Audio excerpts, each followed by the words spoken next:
నమస్తే రమగారు. నమస్తే చే ఏదైనా మంచి చందమామ కథ చెప్తారా? అబద్ధాల అక్క చెప్దాం. అబద్ధాల అక్క. బాగుంది. నిజాల చెల్లెలు అనమాట అది. అదే కదా. పూర్వం అట మణిపురం రాజ్యానికి యువరాజు విజయుడు, మంత్రి కుమారుడు మహేంద్రుడు, వీళ్ళిద్దరూ మంచి ఫ్రెండ్స్ అట. అయితే వీళ్ళు ఏం చేశారు, ఒకరోజు వేటకు వచ్చారు. కుర్రాళ్ళు కాబట్టి మామూలు రాజుగారి వేటకు వస్తే ఏమంతో గుంపుతో బయలుదేరుతారు, మంద ఒక పెద్ద మార్బలం. సమూహం ఉంటారు కదా. ఇక ఈ మంది మార్బలాలు ఏం లేవు, వాళ్ళిద్దరే బయలుదేరారు, ఒకళ్ళకొకళ్ళు తోడు.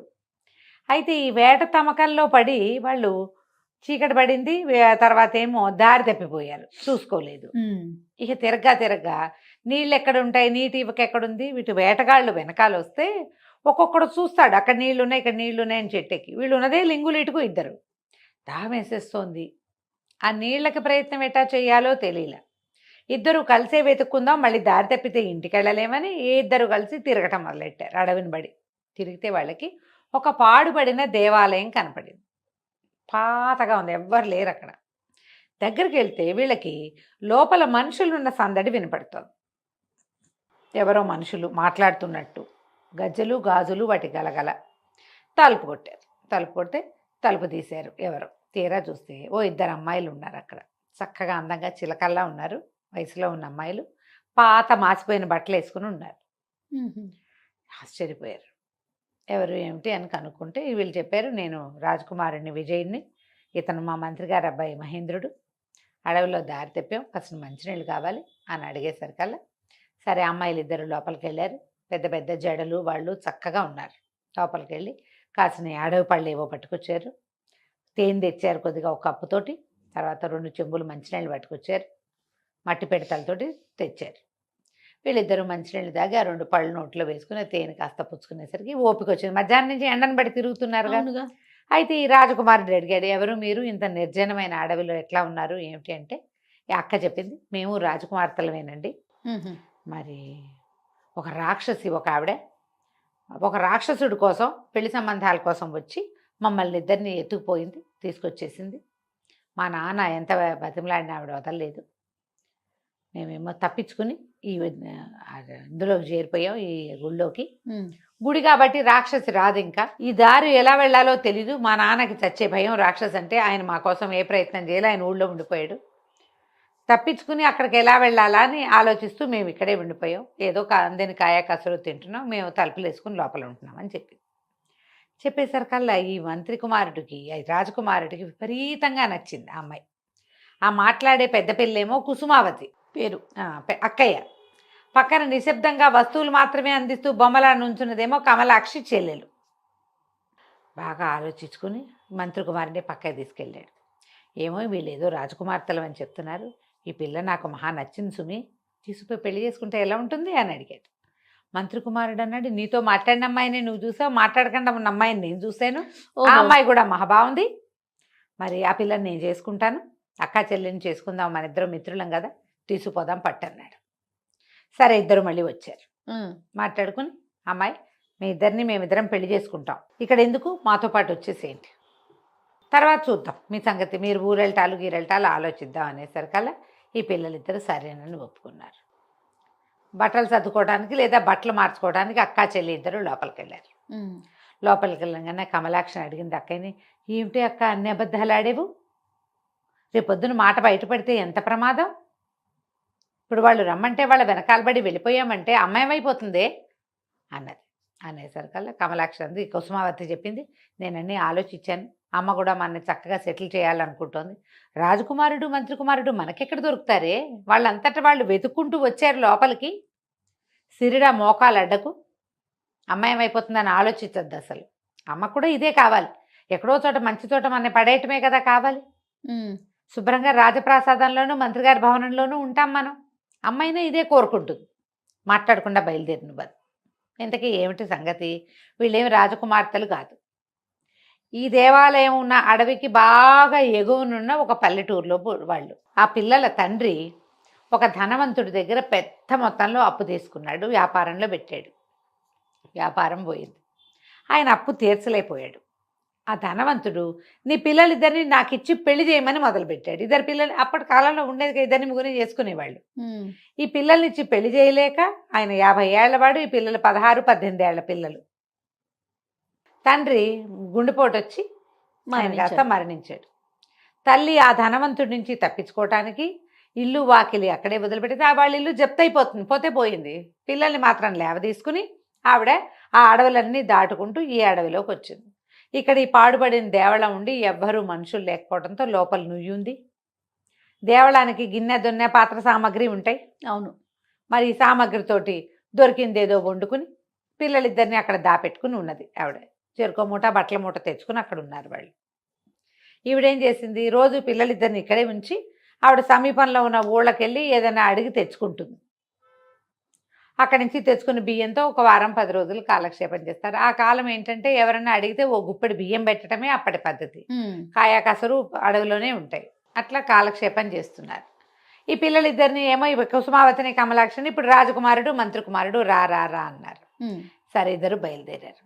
ఈ చిన్న పిల్ల ఏం చేసింది, అమ్మకి తెలియకుండా అయిపోతుందని ఒక పాత ఓణి ఒకటి ఉంటే దాన్ని చింపి చిన్న చిన్న తుంపులు చేసి పెట్టుకుంది. ఇంత పీలికల్లాగా చేసింది.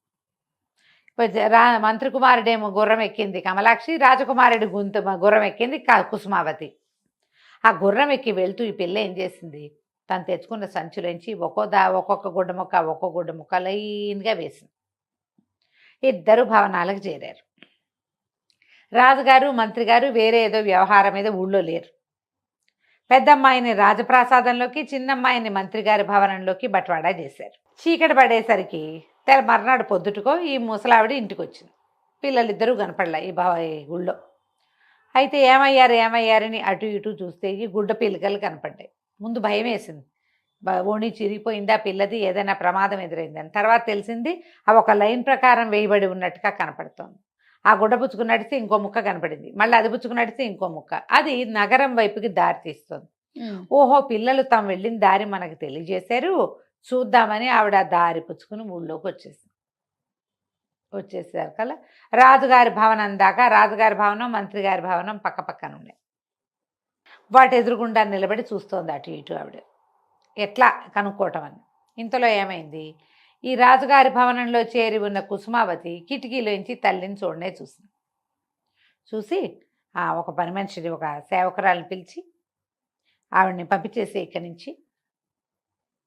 ఆవిడ అడుగుతుంది, మాకు తన కూతుళ్ళని అదని మాట్లాడద్దు, పంపించి అవతలకి అనేసరికి ఆ అమ్మాయి వెళ్ళి, ఏమిటమ్మా ఇక్కడ నుంచున్నావు, పద ఇక్కడ నుంచోకూడదు, అట్లా వెళ్ళిపోవని కేకలేసి ఆవిడ అవతలకి వెళ్తుంటే మంత్రి గారి భవనం మీద మేడ మీదకి వచ్చిన కమలాక్షి తల్లి గురించి ఆలోచిస్తోంది. అమ్మాయి ఏమైపోతుందో, వెతుకుందో లేదో, తెలిసిందో లేదో, అర్థమైందో లేదని. కిటికీలోంచి చూసేసరికి తల్లి కనపడింది. ఆవిడ నడిచి వెళ్ళిపోతుంది. ఏంటనే ఒక పని మనిషిని పిలిచి కేకేసి ఆ వెళ్ళిపోతున్న ముసలావిడిని తీసుకురా, మర్యాదగా తీసుకురా అని చెప్పింది. పని మనిషి వెళ్ళి పరిగెత్తుకుంటూ వెళ్ళింది. అమ్మ, బిల్డింగ్లో మంత్రి గారికి కాబోయే పెళ్లి కూతురు మిమ్మల్ని రమ్మంటోంది, రండి అని తీసుకెళ్ళింది. ఆ పెళ్లి కూతురు ఎవరో ఈవిడికి తెలియదు.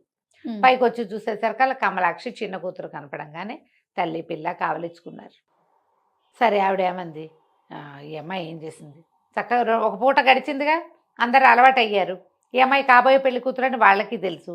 ఈవిడికేమో శుభ్రంగా అన్నం పెట్టించి తన గదిలోకి తెప్పించి తల్లికి, అమ్మాయి ఇంత దూరం నడిచి వచ్చావు, ఈ మంచం మీద పడుకో అని తన తలపం పక్కన చిన్న మంచం ఉంటే ఆ మంచం వేయించి ఆవిడని అక్కడ పడుకోబెట్టి. సాయంత్రానికి మంత్రి గారి కుమారుడు వచ్చాడు. గదిలోకి వచ్చాడు కానీ ఆ మంచం మీద పడుకున్న ఆవిడ పేరెత్తల అతను. ఈ అమ్మాయి చెప్దామనుకుంది.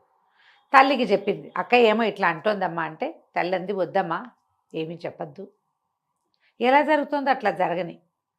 ఈ ఇద్దరు పిల్లలు మీ ఇద్దరిని వాళ్ళిద్దరు పెళ్లి చేసుకుంటే హాయిగా ఉండండి మీరైనా, నాదేముంది, నేను గుళ్ళోనే ఉంటా, ఏదో తెచ్చుకుని కాయకాసులు తింటాను, నేను ఉన్న నాళ్ళు ఉంటా, నాకంటే మీరు ఇంపార్టెంటు, నాకు ఏదైనా రేపొద్దున అయ్యిందనుకో మీకు దారి లేకుండా అయిపోతే అద్భుతమైన దారి దొరికింది, అక్క చెప్పిందే కరెక్ట్, అబద్ధాలు చెప్పినా కూడా అబద్ధమే చెప్పింది అయినా సరే అంటే సరే. ఆవిడేం చేసింది, పడుకుని నిద్రపోయింది.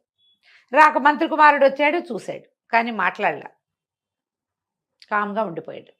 ఏమైంది, ఇప్పుడు ఇక్కడ రాజుగారు మంత్రి గారు లేరు, 4 రోజుల్లో వస్తారు. ఈ తల్లి ఇక్కడే ఉంది. ఇవి చెల్లెలు అడిగింది అక్కనే, అమ్మ కూడా వచ్చింది ఏం చేద్దాము అంటే, అమ్మని పంపించేసి మనం పెళ్లి చేసేసుకుందాం అని చెప్పేసింది అక్క. బాధగానే ఉంది, కానీ ఏం చేస్తాం, చెల్లెలు అంత తేలిగ్గా బాధపట్టాలి అక్క, కొంచెం లోపల బాధపడతాం, పైకి తెమకట్లేదనమాట. ఇంతలో రాజుగారు మంత్రి గారు వచ్చారు. ఇప్పుడు ఇంకో కొత్త ఇష్యూ వచ్చింది. రాజుగారు ఏమంటాడు, వీళ్ళు రాజకుమార్తెలు అని చెప్పావు కదా, ఏ రాజకుమార్తెలో చెప్పమంటారు. ఆ అమ్మాయి ముందు ఏ రాజ్యం అని వీళ్ళు అడిగితే ఏం చెప్పింది, ఆ కుసుమావతి అబద్ధాలు చెప్పిన పెద్దమ్మాయి. ఎందుకండి ఆ రాజ్యం పేరు చెప్పినా, మా నాన్న పేరు చెప్పినా మాకు పరువు తక్కువ, మీకు పరువు తక్కువ, మా నాన్న పరువు పోతుంది నేను చెప్పనంటు. అది లేదుగా. ఈ రాజుగారు వచ్చాక రాజుగారు ఏమన్నాడు, ఇక పరువు పోయేదేముంది, మనం పెళ్లి చేసుకుంటున్నాం కదా, ఎట్లాగూ అమ్మాయిని రాజు పేరు రాజ్యం పేరు చెప్పమని, పిల్లలు అక్కడ పంపిద్దాం, తర్వాత మనం తరలి వెళ్ళి పెళ్లి చేసుకుందాం. ఆడపిల్లల్ని మన ఇంటికి తెచ్చుకు పెళ్లి చేసుకుంటే మర్యాద కాదు, వాళ్ళ ఇంటికి సగౌరవంగా 100 మంది సైనికుల్ని ఇచ్చి 4 పల్లకీలు ఇచ్చి పంపుదాం అనేసరికి మళ్ళీ వచ్చారు. మంత్రి రాజుగారు అబ్బాయి వచ్చి, మీ ఊరేమిటి, మీ నాన్నగారి పేరేమిటి, మా నాన్నగారు ఒప్పుకోవట్లేదు చెప్పాలన్నాడు. ఏమై బాగా ఆలోచించి, మా ఊరేమో మందారపురం, మా నాన్నగారి పేరు మనవాళ్ళుడు అని చెప్పేసింది. ఏదో పేరు చెప్పేసింది,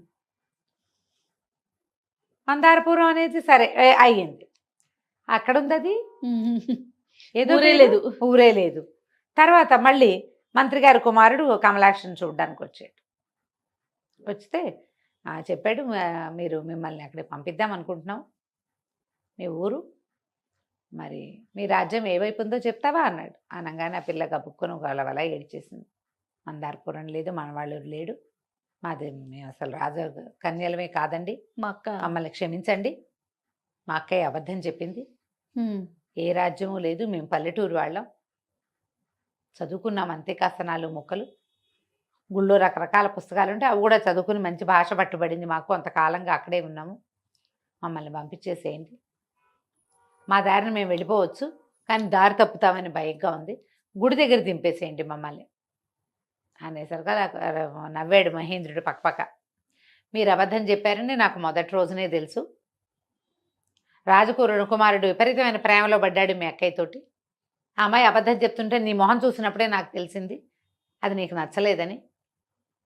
మీ అక్కయ్య చెప్పిన మందారపురము, ఈ మనవాళ్ళనే రాజు అసలు భూప్రపంచం మీదే లేరు, ఇక్కడికి 1000 యోజనాల దూరంలో అలాంటి ఊరే లేదు, మీరు రాజకుమార్తెలు కాదు అన్న మాట నేను చెప్పేదాకా మా రాజుగారి అబ్బాయికి అర్థం కాలేదు, అతనంత ప్రేమలో ఉన్నాడు, నాకు కూడా నువ్వంటే ఇష్టము ప్రేమ ఉన్నప్పటికీ నేను కొంచెం ఆలోచిస్తున్నా, అతను ఆలోచించట్లేదు, మీకు వచ్చిన భయం ఏం లేదు, మీరు రాజకుమార్తెలు కాదని మేము రాజుగారికి చెప్పేశాము, రాజకుమార్తె కాకపోతే పెళ్లి చేయరేమోనని ఈయన విజయుడు చాలా దిగులు పడ్డాడు, కానీ రాజుగారికి ఏం అభ్యంతరం లేదు.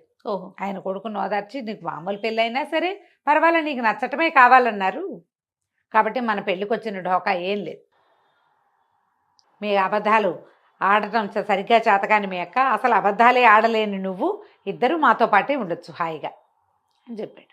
తర్వాత రాజుగారు వచ్చి ఈ ఆడపిల్లలిద్దరిని ఆశీర్వదించి చక్కగా అంగరంగ వైభవంగా రాజుగారి అబ్బాయికి కమల అమ్మాయిని, పెద్ద అమ్మాయిని కుసుమావతిని, చిన్న మంత్రి గారి అబ్బాయికి ఏమో కమలాక్షిని ఇచ్చి చక్కగా పెళ్లి చేశారు. వాళ్ళ అమ్మని కూడా ఇక ఊరు పంపల, ఆ దేవాలయానికి నువ్వు వెళ్ళక్కర్లేదు, హాయిగా మాతో ఉండమన్నారు.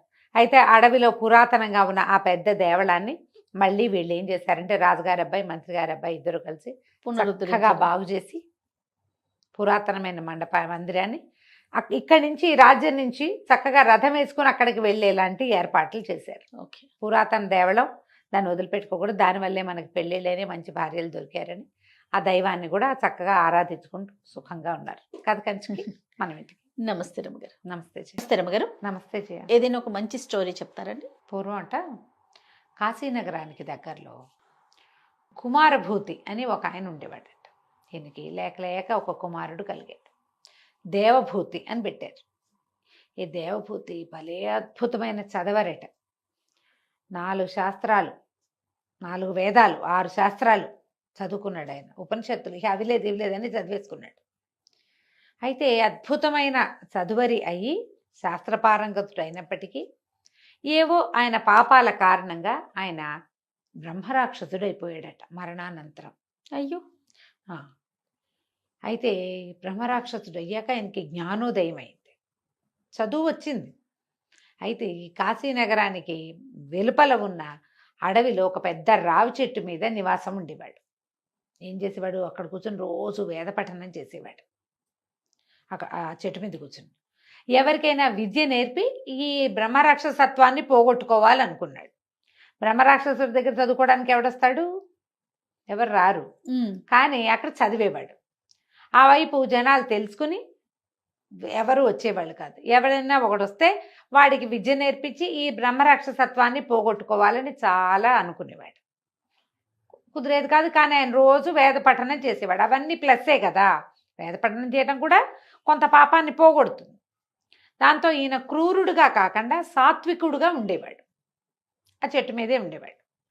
అయితే ఈ కాశీనగరానికి ఎక్కడి నుంచో సుదూర తీరాల నుంచి గోనర్దీయుడు అని ఒక కుర్రాడు వచ్చాడు. వాడు భలే చదువరి, బాగా చదువుకున్నాడు.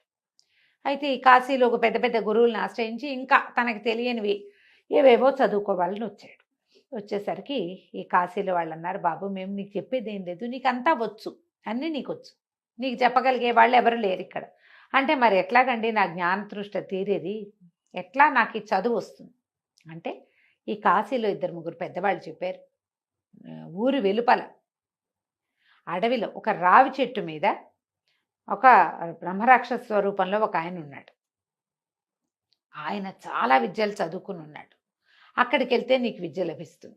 ఆయన తప్ప ఇంక చెప్పేవాళ్ళు ఎవరు లేరు. కానీ ప్రమాదం, నువ్వు ఆలోచించుకోమంటే ఇతని గోనర్దీయుడు ఎలాగైనా సరే నేను వెళ్ళి నేర్చుకోవాల్సిందేనని అడవిలోకి వెళ్ళిపోయాడు. వెళ్ళిపోతే పొద్దున్నే ఒకనాడు తెల్లవారేసరికి చేరాడు. ఆయన పెద్ద గొంతుతో వేద పఠనం చేస్తున్నాడు. కుర్రాడు కూడా ఆ చెట్టుకి యువతలు కూర్చుని తను కూడా చదవటం మొదలుపెట్టేసరికి ఆయన ఆశ్చర్యపోయాడు. దేవభూతి, ఏమిటా శబ్దం వస్తా? కిందకి వెళ్ళి చూస్తే కుర్రాడు కనిపించాడు. ఎవడెవరా నువ్వు, నాతో పాటు చదువుతున్నావని హుంకరించాడు.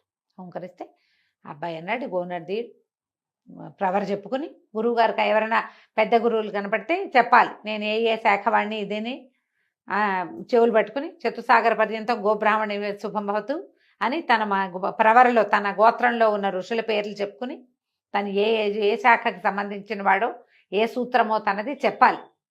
మామూలుగా ఇప్పుడు కూడా మన జీఎం గారు కానీ ఇట్లా ఎవరైనా గురువుగారులు కానీ ఇప్పుడు పీఠాధిపతికి లేదా భారతీ తీర్థస్వామి వారు మహాస్వాములు ఉన్నారు కదా, వారు ఎవరినైనా దర్శిస్తే ఈ వేదాభ్యాసము అవి చేసుకున్న వాళ్ళు 2 చెవులు, నువ్వు గమనించి ఉంటావు, చెవులు 2 పెట్టుకుని ఇలా చెవులు పట్టుకుని ప్రవర్ చెప్పుకుంటారు. అవును, తమని తాము పరిచయం చేసుకోవటం. దేవాలయాల్లో కూడా ప్రవర్ చెప్తారు.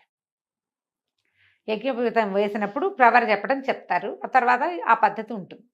ఈయన తన ప్రవర్ చెప్పుకున్నాడు, 2 చెవులు పట్టుకున్నాడు. చెప్పేసరికి ఆయన చాలా సంతోషించాడు. ఏమన్నా నాయన ఇంత దూరం ఎందుకు వచ్చావు ఏమిటి అని అడిగితే, నేను రకరకాలు చదువుకున్నానండి, ఇంకా చదవాలని ఉంది, కాశీలో అందరూ పెద్దవాళ్ళు మీ పేర్లు చెప్పారు, అందుకని వచ్చానంటే ఆయన ఆ విషయము ఈ విషయము చెప్పాడు. ఈయన ఏ విషయం చెప్పినా పడుకోవచ్చు. సాయంకాలం దాకా చర్చ సాగాక తెలిసింది ఆయనకి, ఈ పిల్లవాడికి ఆ గోనర్దీయుడికి రాని విద్య లేదు, దేవహూతికి ఎంత వచ్చో అంతా గోనర్దీయుడికి వచ్చు. కానీ ఆయన సంతోషం పట్టలేకపోయాడు. ఎవడైనా ఒకడు నా దగ్గరకు వచ్చి నేను చదువుకుంటా, నువ్వు ఏదైనా చెప్పు అని అడగట కంటే ఇంకేం కావాలి? అది అబ్బాయి, నీకు నేను విద్యాదానం చేయగలిగింది ఏం లేదు, అంతా నీకొచ్చు, కన్యాదానం చేస్తా, నీ కన్యాదానం చేయించి ఈ బ్రహ్మరాక్షసత్వం నుంచి నేను విముక్తి పొందుతాను అని చెప్పి ఇక్కడికి దగ్గరలో ఈ నగరాలన్నీ దాటక జయపురం అని ఒక నగరం. ఆ రాజుకి ఒక కుమార్తె ఉంది, సౌందర్యవతి, వివాహ యోగ్యమైన వయసులో ఉంది. నేను పోయి ఆ అమ్మాయిని పట్టుకుంటా, నువ్వు నేనంటే క్షణాల్లో వెళ్ళిపోతా, నువ్వు 4 రోజులు ప్రయాణం చేసి రావాలి. ఓకే, ప్రయాణం చేసిరా, నా దగ్గరకు వచ్చి నీ ప్రవర చెప్పుకో, నేను ఆ అమ్మాయిని వదిలిపెట్టేస్తా, ఆ పిల్లని నీకు ఇచ్చి పెళ్లి చేస్తారు. నేను పట్టిన పిల్ల నా పిల్ల, ఆ అమ్మాయి నీకు వివాహానికి కనుక ఇస్తే ఆ కన్యాదానం నేను చేసినట్టు, నాకు విముక్తి లభిస్తుంది, నువ్వేమో చక్కటి చోట సెటిల్ అవుతావు, నీకు నేను చేయగలిగేది అదేరా నాయన అని చెప్పాడు. బాగుందిగా, సరేనన్నాడు. దేవహూతి గారు వెళ్ళిపోయాడు.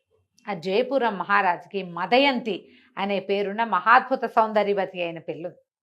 మదయంతి బాగుంది కదా, దమయంతి లాగా ఉంది. అయితే ఈ మదయంతికి పెళ్లి సంబంధాలు చూడడం మొదలుపెట్టారు. రకరకాల యువరాజులు రాజకుమారుల చిత్రపటాలు వచ్చినాయి. చిత్రపటాలు చూడడానికి యువరాణిని పిలిపించారు.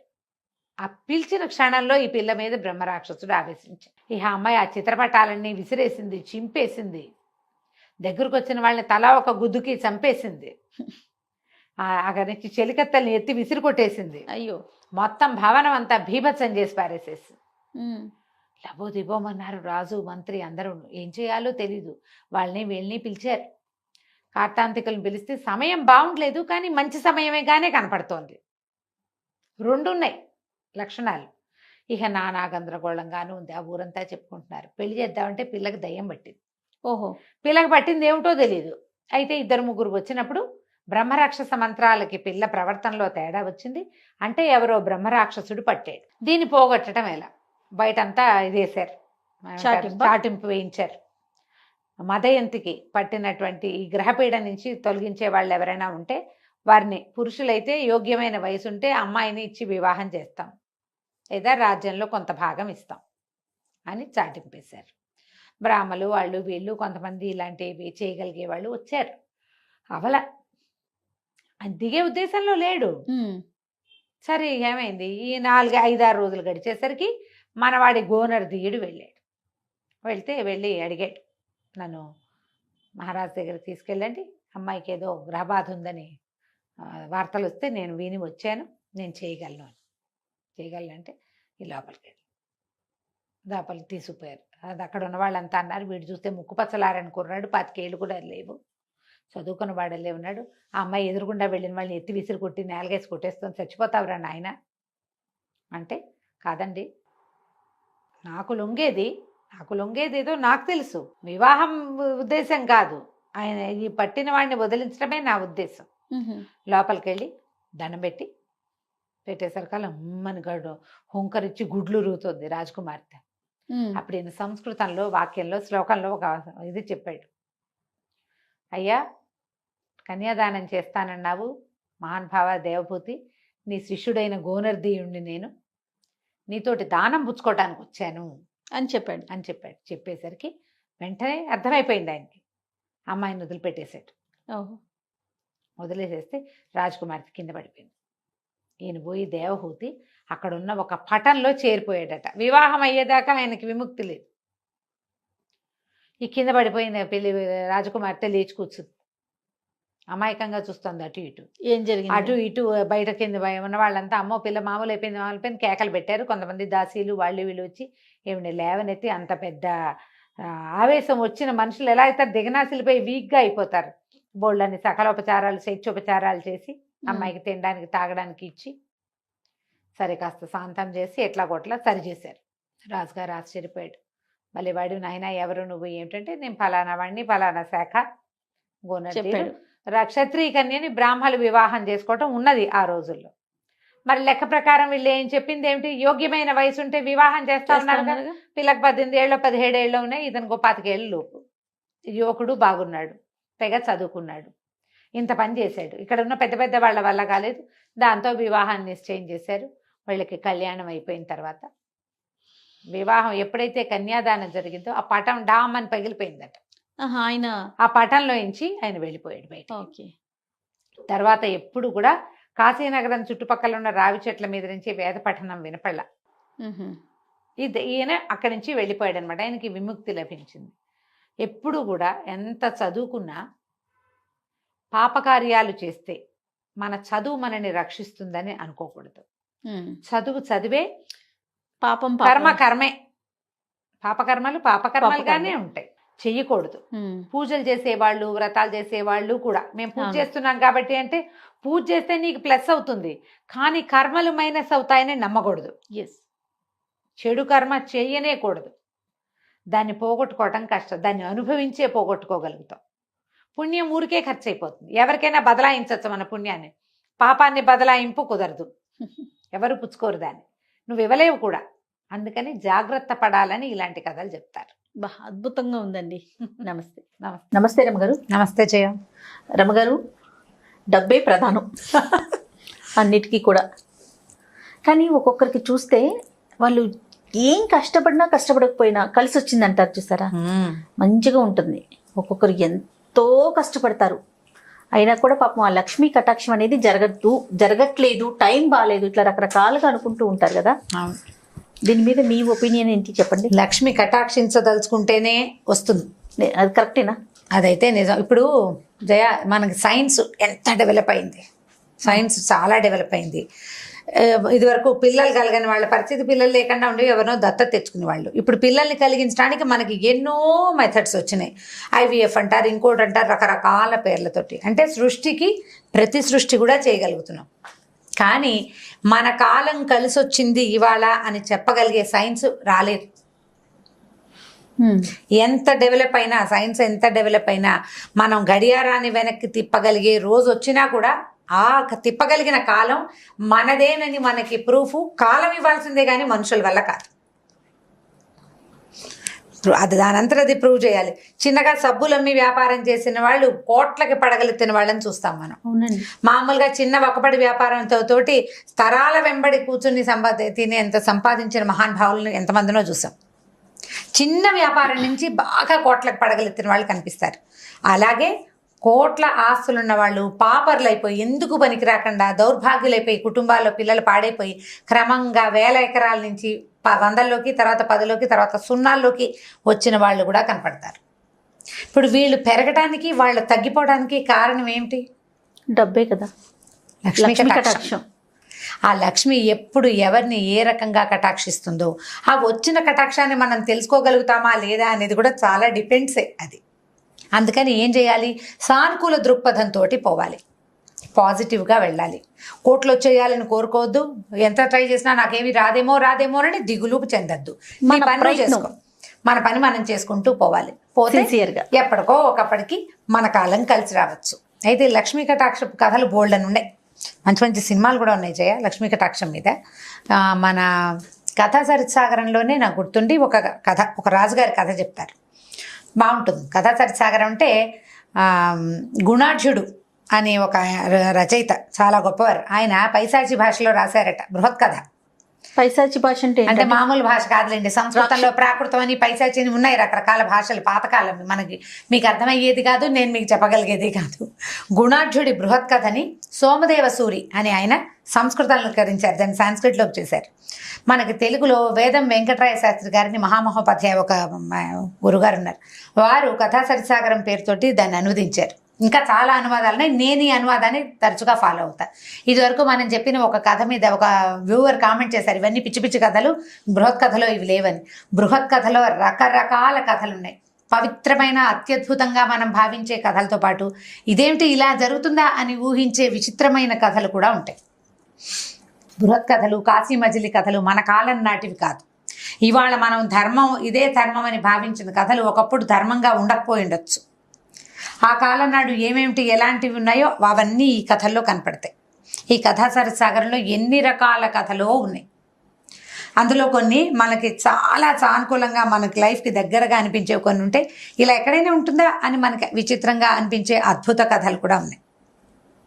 అవి ఇవి కూడా మనం ఏది మనకి చాలా కరెక్ట్గా అనిపిస్తుందో అదే పాత పెద్దవాళ్ళు చెప్పారని మనకు విపరీతంగా అనిపించిన కథ నేను కల్పించానో మధ్యలో ఎవరో కల్పించారనో మీరు భావించద్దు. కుదిరితే వేదం వెంకటరాయ శాస్త్రి గారు రాసి, నేను ఆవిడ కామెంట్కి నేను మొన్న సమాధానం కూడా పెట్టాను, అది నేను చాలా డిస్టర్బ్ అయ్యాను. నేను క్లియర్గా కథా సరిసాగరం బృహత్ కథ అని నేను చెప్పినప్పుడు నేను చూడకుండా చెప్పలేదు, ఆ పుస్తకమే స్వయంగా నా దగ్గర ఉంది. ఇప్పుడు కామెంట్లు అసలు మీరు అన్నిటికీ అవ్వకూడదు. అంటే ఇప్పుడు ఇలాంటిది ఏంటంటే ఇది రచయితల్ని తప్పు పట్టినట్టు అయిపోతుంది కదా జయ. నన్ను కామెంట్స్ ని యాక్సెప్ట్ చేయాలి, అన్ని కామెంట్స్ ని యాక్సెప్ట్ చేయాల్సిందే. ఇప్పుడు వాళ్ళకి ఒక ప్రశ్న ఉంది, ఇది బృహత్ కథలో అయ్యి ఉండదు అని. బృహత్ కథ చదవటం మన వల్ల ఏ వ్యవహారం కాదు. దాన్ని సంస్కృతీకరించిందో ఆంధ్రీకరించిందో మనం చదవగలుగుతాం, మనకు అవకాశం ఉంది. ఇది నేను సముఖంలోనే చెప్పదలుచుకున్నాను. ఆవిడకి ఆల్రెడీ కామెంట్ పెట్టాను, నేను సమాధానం చెప్పాను, ఆల్రెడీ ఆన్సర్ ఇచ్చాను. ఇది నేను ఇప్పుడు ఎందుకు చెప్తున్నానంటే ఇవి పుస్తకాల్లో ఉన్న కథలే కానీ కల్పితాలు, సొంతంగా చెప్పే కథలు కావు. మనం చెప్పే ప్రతి కథ కూడా, ప్రతి కథ ఏదో ఒక చోట గ్రంథస్థం చేయబడిందే. ఎవరైనా పెద్దవాళ్ళు రాసిందో, మన ముందు తరం వాళ్ళు రచయితలు రాసినవో, చాలా తరాల ముందు రాయబడి సంస్కృతంలో రాయబడి తర్వాత తెలుగులోకి వచ్చి ఆ తర్వాత మనకు అందుబాటులో వచ్చిన కథలోనే 99% అవే కథలు నేను చెప్తాను. మనకి ఇప్పుడు లైఫ్కి కొన్ని అప్లై అవుతాయి, కొన్ని అప్లై అవ్వవు. కొన్ని అద్భుతమైన కథలుగా విని వదిలేయాలి, అంతే. కథని కథగా తీసుకోవాలి. అందులో రకరకాలు, కాశీనగరంలో ఇలా ఉంటుందంటే కాశీనగరంలో రకరకాలు ఉంటాయి. పైగా ఇవాళ మనకు తెలిసిన పవిత్రమ ఫీలింగ్ ఉన్న కాశీ వేరు, మన తాతల నాటి కాశీ వేరు, మన ముత్తాతల నాటి కాశీ ఇంకో రకం. అవును, మన ముందు తరాల్లో కాపాలికులు వాళ్ళు మామూలుగా ప్రపంచంలో అందరితో పాటు తిరిగేవాళ్ళు. మనం ఇప్పుడు కాపాలికులు ఎవరైనా విచిత్ర వేషధారణ వాళ్ళు ఏదో ఫ్యాన్సీ డ్రెస్ వేసుకున్నట్టు అనిపిస్తుంది. అప్పట్లో సన్యాసులు వాళ్ళు ఊళ్ళల్లో మామూలుగా తిరుగుతూ ఉండేవాళ్ళు. మనకి ఇప్పుడు సన్యాసులు కనిపిస్తే భగవంతుడు శాంతం పాప మనం భిక్షగాళ్ళుగా భావిస్తాం వాళ్ళని. అవును, తెలియదు మనకి, మన ప్రపంచం మారిపోయింది. కాబట్టి ఇదేదో కొత్త కథలు నేను చెప్పేశానని మాత్రం భావించద్దు. కథా సరిసాగరంలోదే ఈ కథ. తప్పకుండా ఈ క్లారిటీ ఇవ్వదలుచుకున్నాను నేను ఖచ్చితంగా. అయితే ఈ కథా సరిసాగరంలో కొన్ని చాలా కథలు ఉన్నాయి. లక్ష్మీ కటాక్షపు కథలు కూడా కొన్ని కనపడతాయి. ఒక రాజుగారు ఉన్నారట. ఆ రాజుకి పేర్లు అవి చెప్పటం లేదు, బాగా గుర్తు కూడా లేదు నాకు. రాజుగారికి ఏంటంటే ఆయన్ని చాలా సంతోషపెట్టే మాటలు ఎవరైనా మాట్లాడితే 1,00,000 వరహాలు బహుమతిగా ఇచ్చేసేవాట ఆయన. చక్కటి మాట తీరున్న వాళ్ళకి. అయితే ఇలాంటి రాజుని సంతోష పెట్టడానికి ప్రజలు చాలా మంది ప్రయత్నం చేస్తున్నారు. మరి 1,00,000 వరహాలు కదా, సాధారణంగా ఇచ్చేవాడు కదా, అప్పుడప్పుడు ఇచ్చేవాడు. ఇచ్చాడంటే ఇచ్చేస్తాడనమాట, 1,00,000 కొట్టేసినట్టే వాళ్ళు. అయితే ఒకసారి ఒక అతను లబ్ధసత్తుడు అనే ఒక ఆయన ఏమనుకున్నాడంటే ఈ రాజుగారి ప్రాపకం సంపాదించాలని రోజు వచ్చి రాజస్థానం బయటే నుంచునేవాడు. ఆయన కొలువులోకి వస్తూ అతన్ని చూసేవాడు.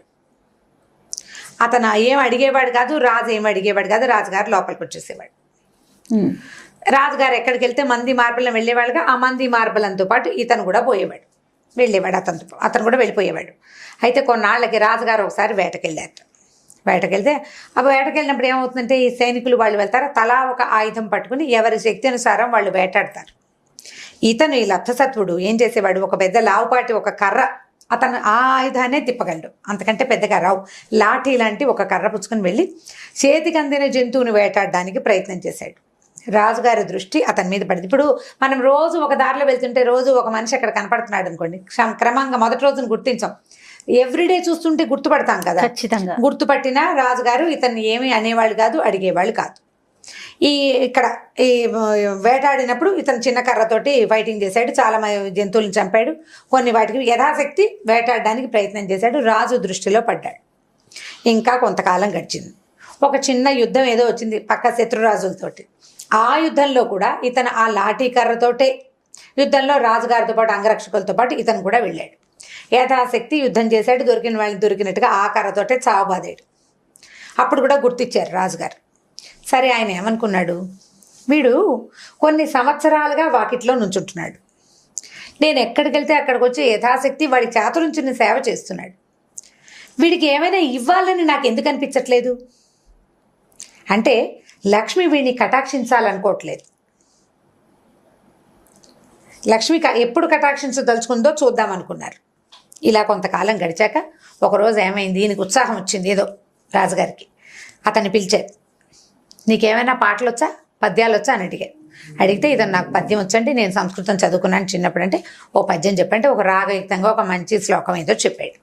రాజుకు చాలా నచ్చింది, బ్రహ్మాండంగా ఉంది, బాగుందన్నాడు. కానీ ఏమి ఇవ్వల. మళ్ళీ ఈయన పోయి రాజస్థానం బయట నుంచున్నాడు. ఇలా కొన్ని రోజులు గడిచింది. ఈ రాజు కనిపించింది, ఏమిటి లక్ష్మి వీడిని కటాక్షించదు, ఏదో ఒక సందర్భం వీడికి డబ్బు ఇచ్చేయాలి, నేను ఇవ్వటం లేదు. సరే చూద్దామని ఏం చేశాడు ఈయన, లక్ష్మీ కటాక్షం అసలు వీడికి ఉందో లేదో చూడాలనుకున్నాడు. ఆయన అనుకుని ఓ గుమ్మడి పండు తెప్పించాడు. గుమ్మడి పండు తెప్పించారు. చాలా గుమ్మడికాయలు ఉంటాయి కదా, బాగా పండిన గుమ్మడి పండు తెప్పించి ముచుక దగ్గర జాగ్రత్తగా కోసి ఆ మూతలాగా వచ్చేట్టుగా డిప్పని బయటికి తీసాడు. తీసి ఈ గుమ్మడికాయలో హాలోగా ఉంటుంది, ఖాళీగా ఉంటుంది, విత్తనాలు ఉంటాయి కానీ కాసునే ఉంటాయి. పండిన దాంట్లో ఏమవుతుందంటే కండగా ఉండదు, గ్యాప్ వచ్చి గింజలు ఇట్లా శుష్కించిపోయి దగ్గరకు వచ్చేది, ఖాళీ ఉంటుంది. ఈయన ఏం చేశాడు, కత్తి పెట్టి ఆ గింజల పాటలు లాగేసి బయటికి దాని నిండా మణులు మాణిక్యాలు పోసాడు. పోసి ఈ ముచుకని దాని మీద మళ్ళీ స్థానం ప్రవేశయామి చేశాడు, కరెక్ట్గా కూర్చోబెట్టేశాడు. కూర్చోబెట్టి ఏం చేశాడు, కాస్త గంధం తడిపి దీనిపైన ఇట్లా రాసేసాడు. గుమ్మడికాయ కానీ రంగులో గంధపు రంగు ఇంచుమించుగా కలిసిపోతుంది, అది ఫ్రెష్ గుమ్మడికాయ లాగానే కనపడుతుంది కానీ అందులో ఏముందో తెలియదు. ఏం చేశాడు, మర్నాడు ఆ గుమ్మడికాయని పట్టుకురారని సైనికుడికి ఒకటి కప్పచెప్పి ఈయన రాజస్థానానికి వెళ్ళాడు. ఈయన సత్తుడు బయట నుంచున్నాడు, లబ్ధసత్తుడు. అతన్ని పిలిచి నువ్వు పద్యం బాగా చెప్పావు, ఎన్నాళ్ళుగానో నన్ను సేవిస్తున్నావు, ఇదిగో నీకు ఈ గుమ్మడికాయ ఇవ్వదలుచుకున్నానని ఆ గుమ్మడికాయ అయితే అతని చేతిలో పెట్టాడు. పెట్టేసరికి కళ్ళబడి కొండ మండిపోయింది. దిక్కుమాలి గుమ్మడికాయలకి ఏం కరువా, అప్పట్లో డబ్బులు పెట్టి కొనుక్కోవాల్సిన పని లేదు. అవును. బ్రాహ్మణులకు ఉచితార్థం పంచేవాళ్ళు. ఎప్పుడు గుమ్మడికాయ దానం చేయడం, అన్ని పండుగలకి గుమ్మడికాయలే దానం. పైగా విరగ్గా సేవి. గుమ్మడి పాదు ఊరికే రోడ్డు మీద కేవలంగా పడి మొలిచేస్తుంది. మా ఇళ్లలో అయితే గుమ్మడి పాదులు అసలు పెట్టనే పెట్టరు. వాటంతటవే మొలిచి వస్తుంటాయి. ఓ 30, 40, 50 కాయలు కాసేస్తాయి ఒట్టి పుణ్యానికి. అది రోజువారీ తినే కూర కాదు కదా, జబ్బు చేస్తుంది అనుకుంటాం. అవును. అప్పుడప్పుడు తింటాం. ఏం ఖర్చు అయిపోతాయి, పైగా అందరూ తినరు, నడునొప్పి వస్తుందని. గుమ్మడికాయలు కేవలంగా ఎక్కడ పడితే అక్కడ దొరుకుతాయి. చీదర వచ్చేసింది. వేద గుమ్మడికాయ, పాడు గుమ్మడికాయ, ఇది ఇచ్చాడేమిటి ఈయన? ఇన్నాళ్ళ నుంచి కనిపెట్టుకుంటే 1,00,000 వరహాలు కాకపోతే కనీసం 100 వరహాలు ఇవ్వలేకపోయాడా, ఈయనకి చేతులు రాలేదు, ఇదేమిట్రా అనుకున్నాడు. ఈ సభికులంతా రాజు ఇలా గుమ్మడికాయతో సరిపెట్టాడు ఏంటబ్బా అనుకున్నారు. మామూలుగా బాగా నచ్చితే 1,00,000 ఇచ్చేస్తాడు. 1,00,000 కాకపోతే 1000 కాకపోతే 100. అది కూడా కాకుండా ఏమిటి చిన్న గుమ్మడికాయతో సరిపెట్టాడు, ఒక వరహా కూడా చేయదే ఇది అనుకున్నారు. చేతిలో పెట్టాడు. సరే పుచ్చుకెళ్ళాడు బయటికి. ఈ కాయను ఎక్కడైనా పడేద్దాం అనిపించేస్తుంది అతనికి. ఎందుకు దిక్కుమాల గుమ్మడికాయ వచ్చేస్తుంది, ఇరిటేషన్ వస్తుంది లోపల. వస్తుంటే ఏమైంది, ఎదురుకుండా వెళ్ళేసరికల్లా ఒక బౌద్ధ భిక్షువు ఎదురొచ్చాడు. ఆ బౌద్ధ భిక్షువు ఎవరంటే రాజుని దర్శించడానికి వస్తుంటే ఆయన ఒట్టి చేతులతోటి వస్తున్నాడు. ఈ చేతిలో ఉన్న గుమ్మడికాయని చూసి, పోయి గుమ్మడికాయని ఇవ్వగలవా, నాకు కావాలంటే ఈ దుప్పటి నీకు ఇస్తానని చెప్పాడు. ఆయన భుజం మీద ఒక దుప్పటి ఉంది, పల్సెట్టిదే కానీ దుప్పటి ఉంది. ఈయన ఏమనుకున్నాడు, ఈ బూడిద గుమ్మడికాయ పట్టి, ఈ గుమ్మడికాయ బూడిది కాదులే పాపం, తెల్ల గుమ్మడికాయ, ఏమన్నా పచ్చ గుమ్మడే, ఇది వండుకుని ఒక పూట కూర, దుప్పటి కొనాలంటే 3-4 పూటల కూరలు పెడితే కానీ దుప్పటి రాదని ఈ గుమ్మడి పండు ఎత్తి ఆయన చేతిలో పెట్టి ఈ దుప్పటి తీసుకున్నాడు. దుప్పటి పుచ్చుకుని వెళ్ళిపోయాడు. మన బౌద్ధ భిక్షువు ఈ పండు పుచ్చుకుని రాజాస్థానం లోపలికి వెళ్ళాడు. ఈ పండు ఎక్కడిది నీకు అని అడిగాడు రాజుగారు. ఇప్పుడే సత్తుడు ఇచ్చాడు, లబ్ధసత్తుడు ఇచ్చాడు అని చెప్పాడు. లబ్ధసత్తుడు కదా అతని పేరు. చేసరికల్ అయ్యో వీడికి కటాక్షం కలగలేదు, లక్ష్మీ కటాక్షం. చేతిలో మణిమాణిక్యాలు పెట్టినా ఇచ్చేశాడే. సరే రాజుగారి చేతిలో పెట్టాడు ఈ బౌద్ధ భిక్షువు. ఈయన గుమ్మడి పండు తీసి పక్కన పెట్టుకున్నాడు. దీన్ని గుర్తుగా పెట్టండి రా అని చెప్పాడు. సరే మర్నాడు ఒకరోజు గడిపోయింది. నెక్స్ట్ డే మళ్ళీ రాజుగారు అదే గుమ్మడి పండుని పుచ్చుకొచ్చాడు. వాకిట్లో నుంచున్నాడు లబ్ధసత్వుడు. అతను చూడగానే ఏమోయ్ రా, నీకు గుమ్మడి పండు ఇవ్వాలనుకుంటున్నాను అని మళ్ళీ ఆ గుమ్మడి పండు ఎత్తి లోపల చేతులు పెట్టాడు. ఫుల్ మండిపోతుంది దానికి, ఏం చేయాలో తెలియటలేదు. సరే ఏం చేశాడు, అది పుచ్చుకొని బయటికి రాజు ఇచ్చాడు, తీసుకోవాలి. మరి ఇప్పుడు ఇచ్చినప్పుడు తప్పదు కదా, ఇచ్చినప్పుడు తప్పదు. ఏది బయటకు వస్తుండే సార్ కదా, ఏమనుకున్నాడు, నిన్నట్లాగానే దీన్ని ఎవరికైనా మారకం వేసేయాలనుకున్నాడు. ఒక రత్నశ్రేష్ఠి అని ఒక శ్రేష్ఠి ఎదురుపడ్డాడు. రాజుగారికి గుమ్మడికాయ కూర పులుసు అంటే ఇష్టం, ఆయన ఇష్టంగా తింటాడు. పచ్చగా నవనవలాడుతుంది, బాగుంది పండు. బ్రాహ్మడికి ఎక్కడో దానం దొరుకుంటుంది అని చెప్పి ఆయన ఏమన్నాడు, ఏమయ్యా ఇది నాకు ఇస్తావా అని అడిగాడు. అడిగేసరికల్లా ఆ ఇస్తాను, ఏదో ఒకటి ఇచ్చి తీసుకోండి అన్నాడు. ఈయన ఏం చేశాడు, ఒక చక్కటి పట్టు ఉత్తరీయాన్ని ఇచ్చాడు. ఉత్తరీయం అంటే పైన వేసుకుని పై పంచని చేతిలో పెట్టి ఆ గుమ్మడి పండు తీసుకున్నాడు. ఆ గుమ్మడి పండు పుచ్చుకొని రాజుగారి దగ్గరికి వెళ్ళాడు శ్రేష్ఠి. వెళ్ళేసరికల్లా ఈయనకు అర్థమైపోయింది, ఇది నువ్వు సత్తుడి దగ్గర తీసుకున్నావు కదా అన్నాడు. అవునన్నాడు ఆయన. మళ్ళీ గుమ్మడి పండు తీసి పక్కన పెట్టుకున్నాడు. వీడికి లక్ష్మీ కటాక్షం వచ్చేలాగా లేదు, సరే 3వ ప్రయత్నం చేద్దాం అని అనుకుని 3వ రోజున ఏం చేశాడు, మళ్ళీ గుమ్మడి పండు పట్టుకొచ్చాడు. 3వ ఇచ్చేసరికల్లా సభికులందరూ ఆశ్చర్యపోయారు, ఏమిటి రాజుగారు రోజు ఒక 10 గుమ్మడి పండు ఇచ్చే బదులు 3 బదులు 30 వరహాలు ఇచ్చినా బతికి బాగుపడిపోయేవాడే బ్రాహ్మడు. ఇలా గుమ్మడి పళ్ళు ఇస్తున్నాడు. ఎవరికి నచ్చల రాజు చేస్తున్న పని.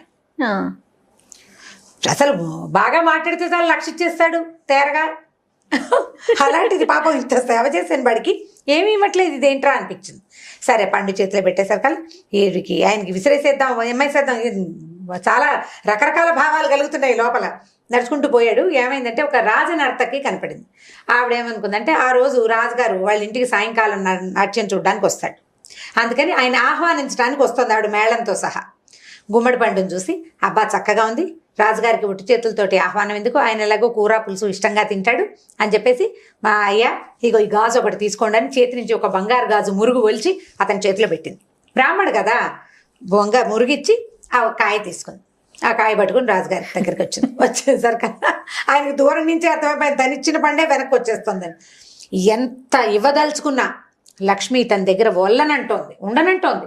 ఇన్ని మణిమాణిక్యాలు పోసిస్తే, మణిమాణిక్యాలు పోసి ఇచ్చినప్పుడు తీసుకుంటే ఎందుకు ఉంచుకోలేకపోతున్నాడు? కనీసం ఇంటికి వెళ్ళి తరిగి చూసుకుందామన్న ఇంగితం కూడా పట్టలేదే వీడు. కూర వండుకుందాం, మనమే వండుకుందాం, అమ్మేయటం ఎందుకు ఇచ్చేయటం ఎందుకు అనుకోవటం లేదే.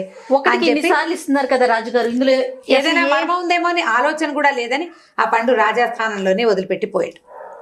4వ రోజు పొద్దున రాజుగారు మళ్ళీ వచ్చాడు. వాళ్ళ ఈ లబ్ధసత్తుడు మంచి ఉత్సాహంగా ఉన్నాడు. ఎందుకంటే మన బౌద్ధ భిక్షు ఒక దుప్పటి ఇచ్చాడు కదా, పల్చటిది, దాన్ని పంచలాగా కట్టుకున్నాడు.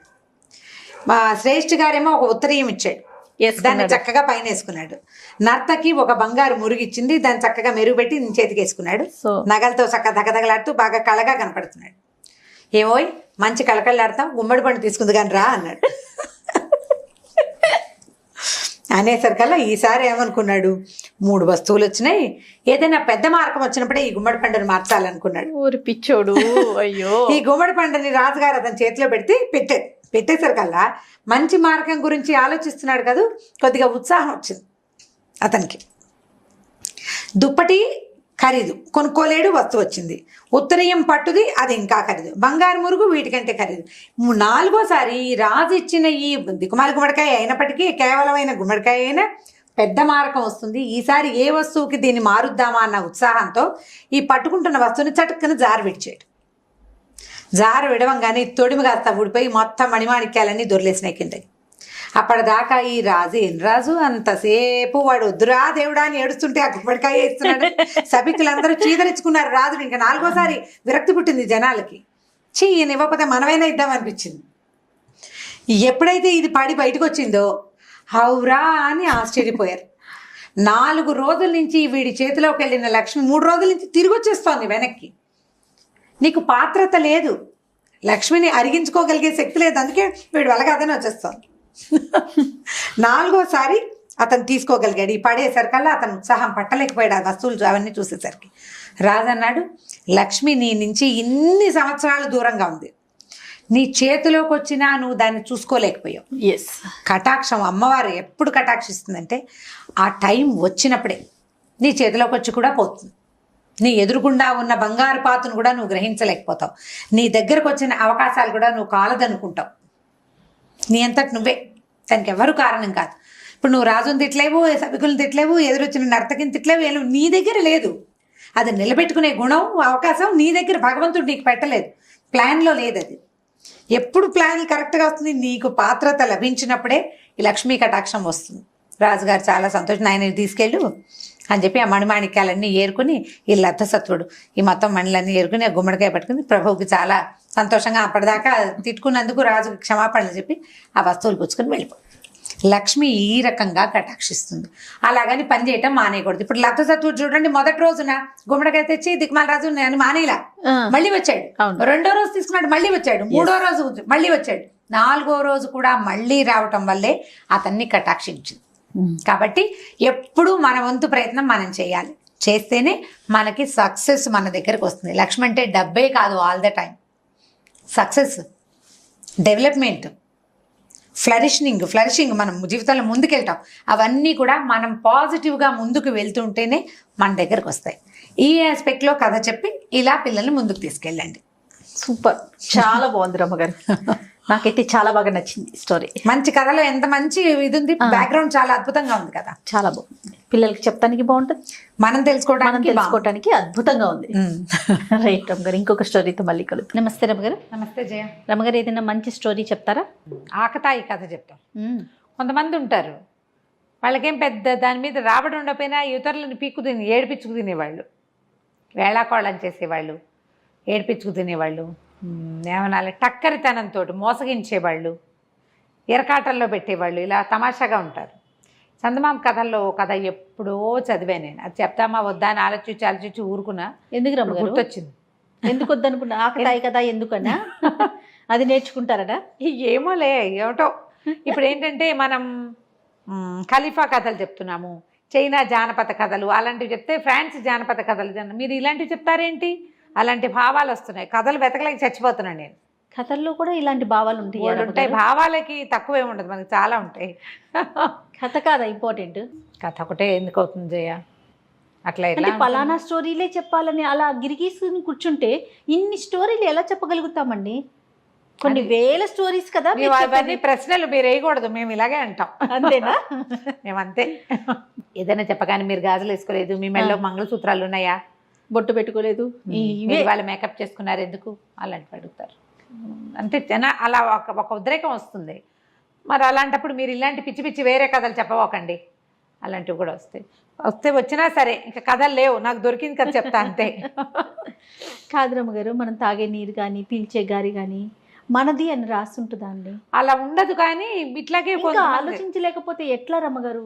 ఫార్వర్డ్గా ఆలోచించొద్దా కదా? మంచి విషయమా పోని, అది వినటం వల్ల మనకు సంతోషం వచ్చిందా, దానివల్ల మోరల్ తీసుకోండి, తీసుకోకపోనివ్వండి, మోరల్స్ పక్కన పెట్టు, కాలక్షేపం ఒక మంచి విషయం కదా. దాంట్లో కూడా ఇలా రూల్స్ అండ్ రెగ్యులేషన్స్ పెట్టుకుంటే చేసే వాళ్ళకి చెప్పే వాళ్ళకి చాలా ఇబ్బంది ఉంటుందండి. కష్టమే కొంచెం. అప్పుడప్పుడు కాస్త నేను దీన్ని ఫేస్ చేస్తున్నాను. నాకు పర్సనల్ మెసేజెస్ వచ్చేస్తుంటాయి, మీరు ఇలాంటివి చెప్పకండి, ఫలానా స్టోరీసే చెప్పాలి. సరే, టిల్ అనేవాడు ఒకటి పేరు. ఇదేంటంటే మన దగ్గర ఒక కెమెరామెన్ ఉన్నాడండి, టిల్లు. మన డీజే టిల్లు ఉన్నాడు కదా, అలాగా. ఈ టిల్ ఏంటంటే జర్మనీ కథ. ఇది ఒక పేద సామాన్య కుటుంబంలో పుట్టాడు. చిన్నప్పటి నుంచి చిలిపివాడు, ఏదో ఒక కొంటె పని చేసేవాడు, అల్లరి చేసేవాడు. ఎవరి పైనుంచి దూకుతారో వాళ్ళకి అదేదో దొరుకుతుందని పిల్లల మధ్య పందాలు పెట్టి వాడు మాత్రం దూకేవాడు కాదు, అందరు దూకేవాళ్ళు. చిన్నప్పుడు ఒకటి చెప్తుండేవాళ్ళు, ముక్కు కొక్కితే ఆంజనేయ స్వామి కనిపిస్తాడు. అందరి పిల్లలందరికీ ముక్కు మీద పుళ్ళే 108 సార్లు కోకాలి. తర్వాత ఏమవుతుంది, ముక్కు మీద ఇక్కడ దూలం మీద పల్చగా ఉంటుంది కదా స్కిన్, అందరి పిల్లలకి ముక్కు మీద పుళ్ళు ఉండేవి. అసలు ఎవడు చెప్పాడో వాడు చచ్చినా కొక్కునేవాడు కాదు. వీడు కూడా అలాంటి వాడు అన్నమాట. అయితే ఇదేంటంటే పాపం తండ్రి చనిపోయాడు. వాళ్ళమ్మ ఇంట్లో ఉన్నవి మన్నవి అవి ఇవి పెట్టి ఎటాగొటా సంసారం నడిపింది. ఓ రోజు కూర్చుని ఏడుస్తూ కూర్చుంది, నువ్వు ఎందుకు పనికిరావురా, ఏం పని చేయవు, నీకు ఆటకాయతనము ఆటకాయతనము అల్లరి కొంటెతనము తప్ప, సోమరిపోతువు నువ్వు, 10 రూపాయలు తేలేవు, 10 రోజులు అన్నం గడపలేవు, మీ నాన్న సంపాదించి పెట్టింది తినేసాం, ఆయన కొనిపెట్టినవి మింగేసాం, అన్నీ అయిపోయినాయి, నువ్వు నేను మిగిలాం, ఈ పూరు గుడిసె ఒకటి ఉంది మనకి అనేసరికల్లా అమ్మాట ఏడబాకే, నీకేం కావాలి, డబ్బులే కదా, తిండి అంతేగా, నేను చూస్తాలే అన్నాడు.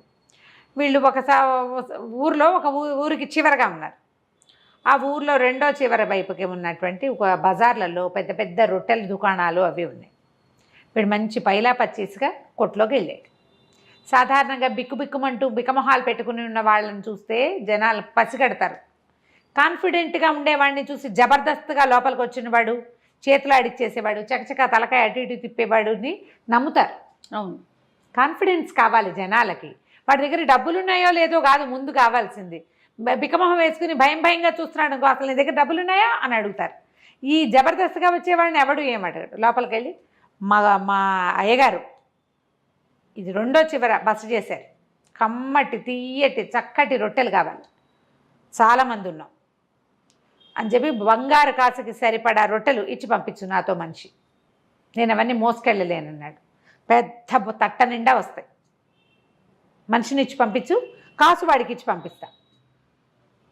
బాగుందిగా, షాపు వాళ్ళకి అలా అలవాటే, మొత్తం సరుకు మోసుకెళ్తే షాప్ అబ్బాయి డబ్బులు పుచ్చుకొచ్చేస్తాడు.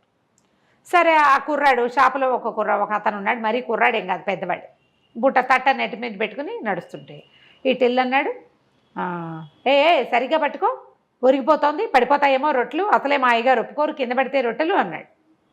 అతను వాడు బాగానే నడుస్తున్నాడు, ఒరిగానా అని ఇలా చూసుకున్నాడు. చూడంగానే ఒక రొట్టె జర్రుమని జారి కింద పడిపోయి. రొట్టె అంటే అవేమిటి, బన్నులు, బన్స్ అంతంత ఉంటాయి, ఇట్లా కొంచెం దెబ్బరొట్టెలు లాంటివి, పడిపోయి. పడంగానే గట్టిగా అరిచాడు ఈ టిల్లు, అయ్యో ఇంకేముంది, కింద పడేసేసావు, ఓ పని చేయి, నేను ఇక్కడ నుంచుట, ఈ రొట్టె పుచ్చుకుని షాప్కి వెళ్ళిపో, అది అక్కడ పెట్టి మీరు ఎవరన్నా తిందురు కానీ, కింద పడిన రొట్టె మా అయ్యగారు తినరు, ఆయన గొప్పతనాన్ని చాలా తక్కువ, ఇంకో రొట్టె పుచ్చుకురా, నేను ఇక్కడే నుంచుట అన్నాడు.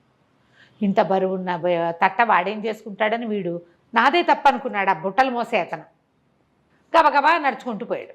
అతనట్టు తిరగంగానే ఈ బుట్టను నెత్తి మీద పెట్టుకుని పరిగెత్తేసాడు. వాళ్ళ అమ్మకి తీసుకెళ్ళి చూపించాడు, అమ్మ చూసావా తియ్యటి రొట్టెలే, వెన్నబూసినవి, పంచదార చల్లేరు, ఎన్ని రోజులో వస్తాయి, హాయిగా తిందాం, మనకు కావాల్సిన రొట్టెలే కదా. ఆ ప్రాంతంలో రొట్టెలే తినేవాళ్ళు, ఏదో కాస్త అవి ఇవి బియ్యంతో పల్చగా జావ లాంటిది కాచుకునేవాళ్ళు. ఆ మాత్రం బియ్యం ఉన్నాయి, రొట్టెలు కావాలి ప్రధానంగా. 10 రోజులు గడిచినాయి. గడిస్తే వాళ్ళమ్మ 10 రోజులు అమ్మగానే ఒరే నువ్వు తెచ్చిన బుట్టెడు ఎన్నాళ్ళు వస్తాయిరా, రొట్టెలు కాస్త అయ్యే పోయినాయి, మళ్ళీ ఇది మొదలెట్టేమో మళ్ళీ మొదటికి వచ్చాం మనం అని తెగ తిట్టిపోతుంది. అంతే కదా, ఎవరి దగ్గరైనా పని చేస్తాలేవే అన్నాడు. అయితే ఏమైంది, ఒక రొట్టెల కర్మాగారంలో చేరాడు. అది రొట్టెలు చేసే బేకరీ. అయితే ఆయన సాయంకాలం అయ్యేసరికి వీడికో 4 రొట్టెలు చేతిలో పెట్టేవాడు. డబ్బులు ఇవ్వాలి, ఇంకా డబ్బులు ఇవ్వాల, ఏ రోజుకి ఆ రోజు కూలీ ఉంటుంది. అయితే 2 రోజులు పనిచేశాడు. 3వ రోజున ఆయన్ని ఎవరో పిలిచారు. ఒరే నాయనా, నేను వెళ్ళొస్తాను, ఈ లోపల నువ్వు కాలుస్తావా అన్నాడు. ఏం కాల్చమంటారు అన్నాడు. ఏం కాలుస్తావురా, గుడ్ల గుబులు కోతులును వాటిని కాలుస్తావా, రొట్టెలు కాల్చు పింజారి వెదవా, బుద్ధి లేదు నీకు అని కేకలేసి వెళ్ళిపోయాడు. వీడేం చేశాడు, ఆ మొత్తం మైదా పిండి అంతా చక్కగా నున్నగా చేసి రొట్టెలు గుండ్రంగా చేయాలి కదా, ఒకటేమో గుడ్ల గూబ ఆకారంలో ఒకటేమో కోతాకారంలో చొప్పున ఇన్ని గుడ్ల గూబలు ఇన్ని కోతులు చేసి అక్కడ పెట్టాడు.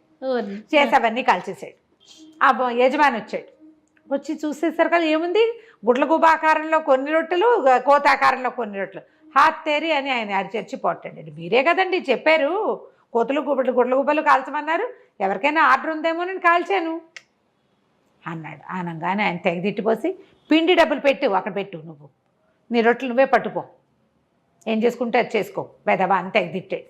తిట్టేసరికల్లా వీడేం చేశాడు, వాడి దగ్గర ఏదో కొద్దిగా చిల్లర పైసలు, మీరు నాకు 2 రోజులు కూలీ ఇవ్వాలిగా, ఆ కూలీ డబ్బులు మినహాయించేసుకోండి ఈ పిండికి, ఇంకేదో ఒక పావలాన 10 పైసలు ఉంది, పావలా కూడా ఉంచుకోండి అని ఆ 2 బుట్టల్లో ఇన్ని గుడ్ల గూబ రొట్టెలు ఒక దాంట్లో, కోతి రొట్టెలు ఒక దాంట్లో పుచ్చుకుని పోయాడు. వాటి మీద పంచదార జల్లించుకుని వెళ్ళి ఏం చేశాడంటే, బిస్కెట్లు లాంటివి అనమాట, అవి అంతంతవి చేస్తారు, నాన్స్ అవి ఉంటాయి కదా, నాన్ రొట్టి అంటారు వాటిని. అక్కడి నుంచి వెళ్ళి ఒక చర్చి దగ్గర బయటకు వచ్చినాడు. కోతులు కావాలా, గుడ్ల గుబ్బలు కావాలా, కోతులు కావాలా, గుడ్ల గుబ్బలు కావాలా అని అరుస్తూ. పిల్లలు సరదా పడతారు ఆ బొమ్మలు చూసి. కొంతమంది కొనుక్కున్నారు. ఇంచుమించుగా ఖర్చు అయిపోయినాయి. డబ్బులు చేతిలో పుచ్చుకుని ఇంటికి వెళ్ళిపోయాడు. జనం అంతా తెగ నవ్వారు. ఎట్లా చేసావురా, ఏం చేసావురా అని అడిగితే, ఒక గదిలో ఒక కొట్లో చేరానండి, ఆయన కోతులు కలుస్తావు గుడ్ల గుబ్బలు కలుస్తావు అన్నాడు, 2 కాలు చూపించాను అన్నాడు. ఏదైనా రొట్టె పిండే కదా, అంతేగా. అంటే కోతుల్ని గుడ్ల గుబ్బల్ని ఇనాస్పీషియస్గా ఫీల్ అవుతారు, అపవిత్రమైన వాటికి. పిల్లలకి సరదాగా ఉంటుంది, బొమ్మలు కొనుక్కుంటారు కదా, అట్లా శుభ్రంగా తినేశారు. ఇలాంటి పనులు ఎన్ని చేసేవాడో అటిల్లు. సరే, క్రమంగా కొంచెం పెద్దవాడయ్యాడు. జనాలు గుర్తుపట్టారు వీడిని, వీడు కొంటేవాడు, ఇలాగే ఏదో చేస్తాడు, ఎప్పటికప్పుడు ఇంతే పని చేస్తాడని. ఈ టిల్లుకి ఏ పని చేతకపోయినా ఇలాగే జనాల్ని మోసం చేసి ఎట్లా కొట్లా ఒక గుర్రం కొనుక్కున్నాడు. ఆ గుర్రం మీద తిరుగుతూ ఇట్లాగే జనాల్ని ఏడిపించుకు తింటుండేవాడు. ఓసారి ఆ గుర్రం వేసుకుని తిరుగుతుంటే ఒక పాల కేంద్రం లాంటిది ఒకటి కనపడింది. అక్కడ చాలామంది ఆడవాళ్ళు పాలు పోస్తున్నారు. పోస్తుంటే వీడేం చేశాడు, ఒక గంగాళం కొనుక్కొచ్చి అక్కడ పెట్టి, ఈ గంగాళం నిండేదాకా పాలు పోయండి, మీకు డబల్ ఇస్తానన్నాడు. వచ్చిన ప్రతి వాళ్ళు గంగాళం నిండా పాలు పోసేశారు. పాలు పోసేసాక ఇతను అన్నాడు, వచ్చే వారం వచ్చి డబ్బులు తీసుకెళ్ళండి అనేసరికి వాళ్ళంతా పోట్టాడారు. డబ్బులు కావాలి. అయితే మీ పాలు మీరు పట్టుకోండి. ఎవరి పాలు వాళ్ళు పట్టుకుపోవాలంటే లైన్గా ట్యాప్ కింద నిలబడ్డట్టు ఎందుకు నిలబడతారు, జనాలు తొక్కిసలాటై సగం పాలు కిందే పోయినాయి. అయ్యో, అక్కడంతా జనాలు చుట్టూతా చేరి సరదా చూస్తున్న వాళ్ళంతా చూస్తూ ఉండగానే ఇటిల్లు కాస్తా వెళ్ళిపోయాడు. ఇట్లాంటి పనులు చేసేవాడు అనమాట. అయితే ఏమైంది, క్రమంగా అలా ఇలాంటి పనులే చేస్తుండేవాడు. అయితే కొన్ని రోజులకి ఏమైంది, ఏమి డబ్బులు మిగల్లా అతని దగ్గర. వాళ్ళ అమ్మాయి చచ్చిపోయింది. ఈ గుర్రం ఒకటే ఉంది. గుర్రాన్ని అమ్మేయాలనుకున్నాడు. గుర్రాన్నేమో అమ్మడం ఇష్టం లేదు, అమ్మపోతే బండి నడిచేలాగా లేదు. అక్కడి నుంచి ఏం చేశాడు, ఆలోచిద్దామని ఒక కొట్టంలో గుర్రాన్ని కట్టేసి బయట బూట్ రాసి పెట్టాడు. నా దగ్గర ఒక అత్యద్భుతమైన గుర్రం ఉంది, తలుండే చోట తోక, తోకుండే చోట తల ఉన్నాయి. దానికి తల ఉండాల్సిన చోట తోక ఉంది, తోక ఉండాల్సిన చోట తల ఉంది. బ్రహ్మాండంగా పరిగెడుతుంది, మామూలుది కాదు అది. చూడదలుచుకున్న వాళ్ళు తలా ఒక రాకాసు ఇవ్వండి అని పెట్టాడు. గుర్రం కనపట్ల, అందరు సందులో నుంచి చూస్తున్నారు, కనిపించట్లే, అదంతా పకడ్బందీగా కట్టేస్తుంది. సరే ఏముంది, జనాలు ఒక రాకాసే కదా, బోళ్ళంతమంది రాకాసులు ఇచ్చారు, జేబులు నిండిపోయినాయి. టడా ఆయన పెద్ద మ్యూజిక్ పెట్టి ఆ గుర్రాన్ని బయటికి తీసుకొచ్చాడు. చూస్తే అందరూ ఇదేంటి మామూలుగానే ఉంది కదా అన్నారు. మెళ్ళో కట్టి ఉండాల్సిన తాడుని తోక దగ్గర కట్టాడు. చూసుకోండి వింత గుర్రం. జనాలంతా పగలబడి నవ్వారు. రాకాసులు ఇచ్చిన వాళ్ళు కాసు కోసం ఏం పోట్లాడతారు? అదే కదా. కొన్నాళ్ళకి డబ్బులు వచ్చేసినాయి. ఇలా ఎన్ని కోతి పనులు చేసేవాడు. ఒకసారి ఏమైంది, ఇతను ఒక నగరంలో నుంచి లోపలికి వెళ్తుంటే ఒక 12 మంది బిచ్చగాళ్ళు కూర్చున్నారు. వాళ్ళు పాపం చాలా బాధపడుతుంటారు. బిచ్చగాళ్ళు అంటే ఏంటి, గుడ్డివాళ్ళు, అందరూ గుడ్డివాళ్ళే. వాళ్ళు ఎవరో ఒకళ్ళ సహాయంతో అక్కడికి వచ్చి కూర్చుంటారు, సాయంకాలం మెల్లిగా వెళ్ళిపోతారు. ఈయన అన్నాడు వాళ్ళ దగ్గరికి, నేను మీ అందరికీ తలా ఒక బంగారు కాసు ఇస్తా. 12 మందికి 12 కాసులు. చక్కగా ఊళ్ళో సత్రం ఉంది కదా, వాళ్ళ ఒక వారం రోజుల పాటు మీరు హాయిగా తిని పడుకుని విశ్రాంతి తీసుకోండి. అంటే బాబాయ్ నువ్వు ఎంత గొప్పవాడివి, ఎంత దానపరుడివి అని వాళ్ళంతా సంతోషించారు. ఒట్టిగా వెళ్ళి అక్కడ పడుకుంటామంటే ఆయన ఒప్పుకోడు. బంగారు కాసులు ఉన్నాయి కదా, సరే ఇదిగోండి 12 కాసులు అన్నాడు. ఈ 12 మంది ఏమనుకున్నారు, తమలో ఎవరో ఒకడా 12 కాసులు తీసుకున్నారనుకున్నారు. ఎవ్వరికీ ఇవ్వలే అతను, ఇవ్వకుండా వెళ్ళిపోయాడు. వీళ్ళు తమ దగ్గర బంగారు కాసులు ఉన్నాయన్న దిలాసాతోటి ఊళ్ళో నగరంలోకి వెళ్ళిపోయి, నగరంలో ఒక పేరెన్నిక గన్న సత్రం, అక్కడ చాలా పెద్దది, స్నానశాలలు ఉన్నాయి, లోపల ఎంతో చక్కటి భోజనం దొరుకుతుంది, హాయిగా విశ్రాంతి తీసుకోవడానికి ఎంత బాగుంటుందో వాళ్ళ దగ్గర. అందులోకి పోయారు. పోయేసరికి ఇదేమన్నా ధర్మసత్రం అనుకున్నారని సత్రం యజమాని వీళ్ళని అదిలించాడు. ధర్మసత్రం ఏంటి, ధర్మసత్రం అని మేము అనుకోలేదు, మాకు తెలుసు ఇది పెయిడ్ సత్రం అని. మా దగ్గర 12 బంగారు కాసులు ఉన్నాయి, ఒక్కొక్కళ్ళు ఒక బంగారు కాసు ఇస్తాం. ఎన్ని రోజులు ఉంచుకుంటామంటే వారం రోజులు ఉంచుకుంటాను అన్నాడు. ఒక కాసుకి 1 వీక్. హాయిగా వారం రోజులు సుఖంగా ఉన్నారు వీళ్ళు. వారం అయ్యేసరికల్లా వాడికి వారం అయిపోయింది, నా డబ్బులు ఇచ్చి కదలండి అన్నారు. అలాగే తీసుకో అన్నారు. తీసుకో అంటున్నారు. ఇందులో వీళ్ళలో ఒకడన్నాడు, ఒరే బంగారు కాసులు ఎవరున్నాయో ఈయనకి ఇవ్వండి రా అన్నాడు. నా దగ్గర లేవంటే నా దగ్గర లేవన్నారు. అప్పుడు వీళ్ళకి అర్థమైంది బంగారు కాసులు ఎవ్వరికీ ఇవ్వబడలేదు. అక్కడి నుంచి గట్టిగా అరిచి అతను ఏం చేశాడు, వీళ్ళందరినీ బందిఖానాల్లో పెట్టాడు. ఆ బయటే ఉంది ఒకసారి దీంట్లో, అందులో వేసి తలపేసేసాడు చీకటి కొట్లో.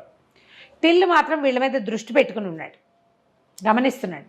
వచ్చి ఏమిటయ్యా భలేవాడివి, పాపం వాళ్ళకి ఎవరో ధర్మాత్మలో సహాయం చేస్తారని వచ్చారు, ఓ వారం రోజులు ఉంచుకున్న వాళ్ళని ఏం చేసుకుంటావు కబోది వాళ్ళని పెట్టుకుని అంటే, మరి నేనేం చేయనండి, నా నష్టం ఎవరు పూరుస్తారంటే, ఆ మాత్రం దానం చేసే ధర్మాత్ములు లేరు, ఉన్నారు బ్రహ్మాండమైన వాళ్ళు, ఎంతమంది ఎంతో అద్భుతమైన వాళ్ళు ఉన్నారు. కావాలంటే మీ ఆవిడని నాతో పంపించు, నేను ఆ దానం ఇచ్చేవాడిని ఎవరినైనా చూస్తా అంటే సరేనన్నాడు. సరే అంటే ఇతను ముందెళ్ళి ఒక మత గురువు దగ్గరికి వెళ్ళి, అయ్యా ఒక అభాగ్యుడికి సైతాన్ సోకింది, దాన్ని వదలగొట్టాలండి మీరు అంటే, తప్పకుండా నాయన, దానికి అభాగ్యులకు సహాయం చేయటమే కదా మతాధికారులది పరిస్థితి, మేము అదే కదా చేస్తాం, తీసుకురా వీలు వెంబడి అన్నాడు. ఈయన పోయి మన టిల్లు వెళ్ళి ఆ సత్రం అధికారి దగ్గరికి వెళ్ళి, మీ ఆవిడని పంపించు, నేను డబ్బు ఇచ్చే మహానుభావుని సెలెక్ట్ చేశాను అన్నాడు. ఈవిని వెంబడి పెట్టుకెళ్ళి అక్కడికి చెప్పాడనమాట. నేను చెప్పిన ఆయన తాలూకు భార్య ఏంటంటే, అమ్మ తప్పకుండా అతను కోరిన సహాయం నేను చేస్తానమ్మా అన్నాడు.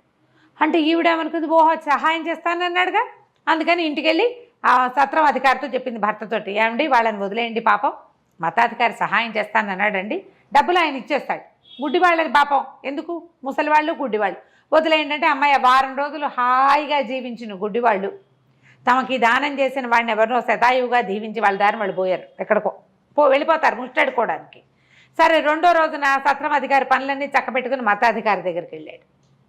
వెళ్తే ఇద్దరు కాసేపు డిస్కషన్ చేశాక ఆయనకు అర్థమైంది, తనకి సైతాన్ వదలగొట్టడానికి మాట్లాడి పెట్టారు తప్పిస్తే తనకి డబ్బు ఇవ్వడానికి కాదు అని జనానికి తెలిసింది.